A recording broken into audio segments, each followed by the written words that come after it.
James was enjoying his life on the island of Sodor, but he still had a lot to learn. "You're a special mixed traffic engine," said Sir Topham Hatt. "You can pull coaches or freight cars quite easily, but you must learn by your mistakes." James knew what Sir Topham Hatt meant. He could well remember that dreadful accident on his first day. "Be careful with the coaches, James," said kind little Edward.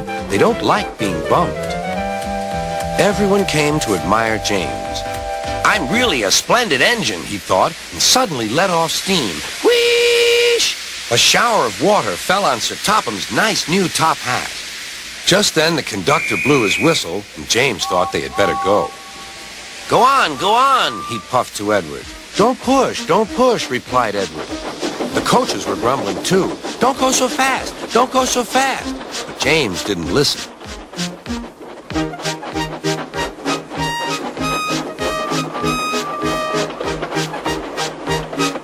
When at last they stopped at the next station, 2 coaches were beyond the platform. They had to go back to let the passengers out. But no one seemed to know about Sir Topham's new hat, so James felt happier. Presently, they came to the station where Thomas was waiting with his 2 coaches. "Hello, James," said Thomas. "Feeling better? That's good." "Oh, that's my conductor's whistle. I must go. I don't know what Sir Topham Hatt would do without me to run this branch line." And he puffed off importantly. Edward and James passed the field where James had had his accident. The fence was mended and the cows were back again.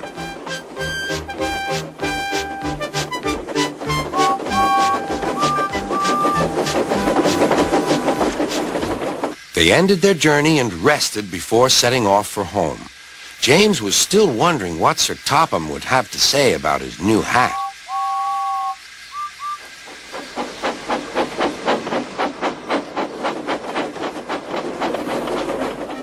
Next morning, he spoke severely to James. "If you can't behave, I shall take away your red coat and have you painted blue." James didn't like that at all. He was very rough with the grumbling coaches as he brought them to the platform. "Don't talk! Come on!" "Gordon never has to fetch his own coaches," he thought to himself, "and he's only painted blue." To make James even more cross, this time no one came near him. "I'll show them," he thought. "They think Gordon is the only engine who can pull coaches."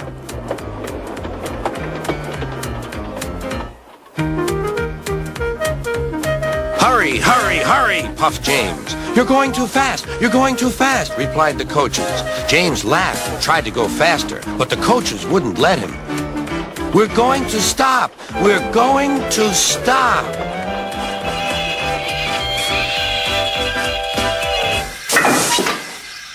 "What's the matter?" James asked his driver. "The brakes are on. Leak in the pipe, most likely. You've banged the coaches enough to make a leak in anything."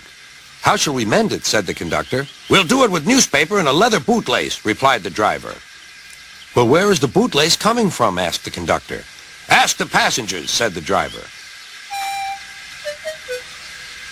"You have a leather bootlace there," said the conductor to a smartly dressed man. "Please give it to me." "I won't." "Then I'm afraid the train will just stop where it is."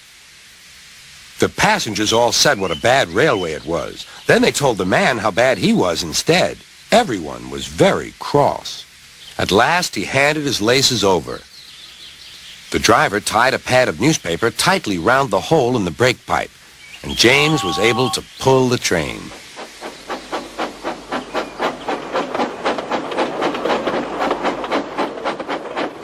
But he was a sadder and wiser James, and took care never to bump coaches again.